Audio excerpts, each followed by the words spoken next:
Toto Temple Deluxe is an action-packed local multiplayer battle arena game.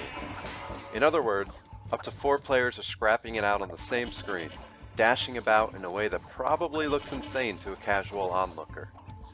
It offers a couple of different play modes and team battling, which shakes things up a bit.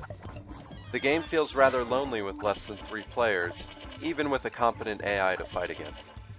However, if you can wrangle 4 players to step inside the arena, this game is a monumental amount of fun. Before even playing the game in earnest, players are taught how to handle their characters through the use of clever in-game menus. In true 2D platforming convention, the X button is going to jump and double jump, while the directional buttons move your character left and right. If you really want to make it across the screen in quick time though, you'll start getting comfortable with dashing. Holding a directional button and pressing the square button will dash you in that direction until one of a few things happens. 1. You collide with a wall or power-up. 2. You enter another input, like a jump or a dash, to break the dash. Or you collide with another player. And here's where the game is really played. The default game mode in Toto Temple Deluxe is Get the Goat, in which players vie for a literal goat who increases your score the more you hold it. The player with the goat typically wants to avoid all other players by quickly fleeing and using environmental obstacles to his or her advantage. What keeps the game close is that the goat continuously poops out coins that can be picked up by players on the chase. While the goat is being passed back and forth, a viable strategy then is to hop around collecting coins and power-ups to tip the game in your favor.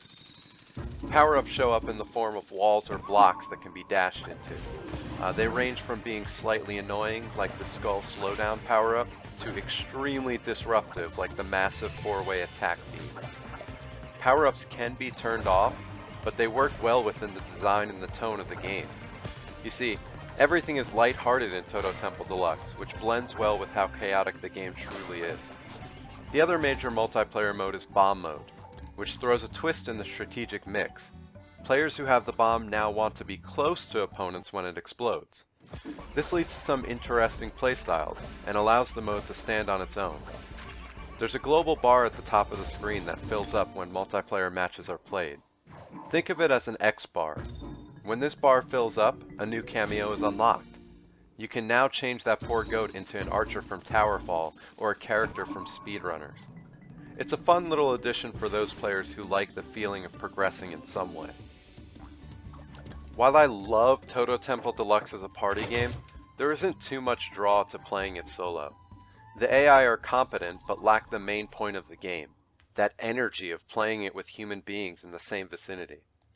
The only single player offering is Target Challenge, which is fun and legitimately challenging but didn't hold my attention for too long. I would have loved a couple of other modes, like a race or a speedrun mode, or perhaps a draw mode, where your character's light trail is used to make images. I think of games like Towerfall and especially Starwall in terms of great multiplayer and a solid single player as well. The Target Challenge doesn't even count towards unlocking cameos, which feels pretty silly. In all, if you've got a group to play with, Toto Temple Deluxe should be in your PS4 library. It may not be the very best local fare on the system, but it's definitely a top 5 pick in my opinion. That's why I'm giving Toto Temple Deluxe from Juicy Beast a solid 4 out of 5. Click the link to buy it, and don't forget to subscribe to our YouTube channel. If you've got a couple bucks, head on over to our Patreon and support us. This is Eric from psnstores.com, signing out.